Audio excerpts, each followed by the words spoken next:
Hey there! Thank you for inviting me into your space for the next 5 minutes or so. I'm so happy to be talking to you. Who am I? My name is Sally Twellman. I am a dietitian and life coach, and I work with people all around the world to help them create happy, healthy lives, to help them love themselves and their bodies, and to finally stop dieting and start living. So today I want to talk to you about something that I get asked so often, and that is, where do I begin? Um, there is so much information out there about this diet and that diet, and what should I eat, and should I be a clean eater, should I be counting my macros, what should be my focus? Well, the fact of the matter is that all diets everywhere work for somebody for a certain reason. But everybody is totally different.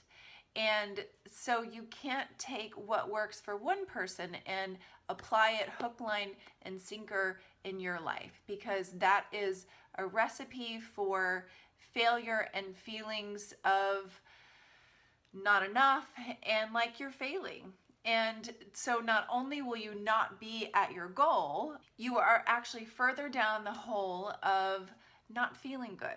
So these are my 5 tips to really help you get started towards whatever you are really hoping to accomplish. So tip number 1, love where you are now. Start where you are now. I hear it so often. People will come to me because they want to lose weight, and they have spent a lot of years dieting and yo-yo dieting and starting and stopping and starting and stopping, and so they have a lot of feelings of failure and feelings of, how did I let myself get here? Well, that thought right there, how did I let myself get here? Why am I so weak? All of that stuff, it does you no favors, and it doesn't help you actually start moving forward. So rule number 1 is begin where you are now, and really begin from a loving space of, this is where I am and I can always get better. So rule number 1, or tip number 1, well, actually, it's a rule. It's a rule. Love yourself. Love yourself where you are now, and start where you are now. Tip number 2, start to non-judgmentally become aware of what you did in the past. So if you've been on 12 million diets, that actually is great, because it gives you lots of information about what worked for you in the past. There were always things within those old plans that actually did work. Was it meal planning? Was it having a slightly lower carbohydrate diet? What worked for you in the past? So think back and write down what worked for you, because that'll help you really start applying that to what you're doing now. Third thing is, again, very non-judgmentally, think about what the possible stumbling blocks are.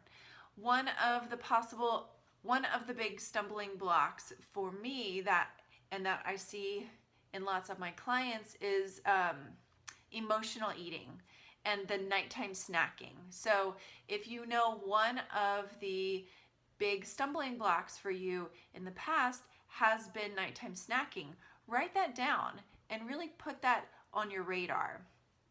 So it could also be not packing lunch, or having the intention to pack lunch and having crazy mornings. And so just knowing what you sometimes stumble upon helps you prevent that moving forward, or helps you create strategy around that moving forward. Number 4, choose 1 to 2 things that you can really start taking action on today or tomorrow. So you've looked at what worked, and then you've looked at your stumbling blocks, then think about what are one or two things that you can start tomorrow. So say you want to feel good and start eating more healthfully, and hopefully that will help you lose weight. So you know in the past you have really liked having more fruits and vegetables, and that is pretty easy for you to do. So one of the stumbling blocks is not having fruits and vegetables in your house to bring for lunch or have for snack or different things like that. So one thing you can do is write in your schedule that you are going to go by the store and buy more fruits and vegetables, and you will buy enough to have for lunch every day. So that sounds really small and very obvious, but it's just the one or two little things that you can do that really add up to huge change. And then tip number 5, rule number 5, is to begin. Just do something. And then once you begin that, that will build upon itself. So take those one or two steps and practice those consistently for 1 week or 2 weeks. And then once you have a strong foundation, then add to it. There's always more you could do, but if you tried to pile too much on at one time, it's just too much. And nobody can make huge changes all at one time. So the point is to pick one or two things and just begin. Remember that those 1 degree changes in our life are sometimes the most powerful, because we can look back at those 1 degree changes and realize that sometimes those are the hinge moments in our life that created the biggest momentum. So the 5 tips are: first, start where you are. Love where you are now. And tip number 2 is look at what worked in the past. What are you really good at?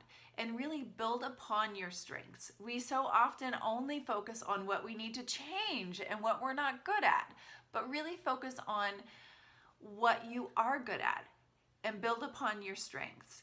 Tip number 3 is think about the possible stumbling blocks. Already anticipate what may not be easy for you, so you can prepare in advance for that.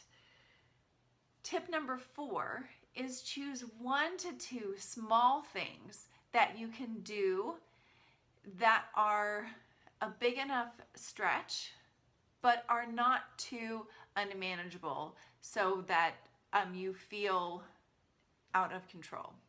And then tip number 5 is just begin, and then begin again, and then begin one more time. And so just keep building upon those successes. I know you can do it. You can change anything in your life. Just start and then start again. So I believe in you. You will do great. And if you need anything, feel free to contact me. I would love to help you start creating sustainable and fundamental change in your life. So until next time, have a beautiful day.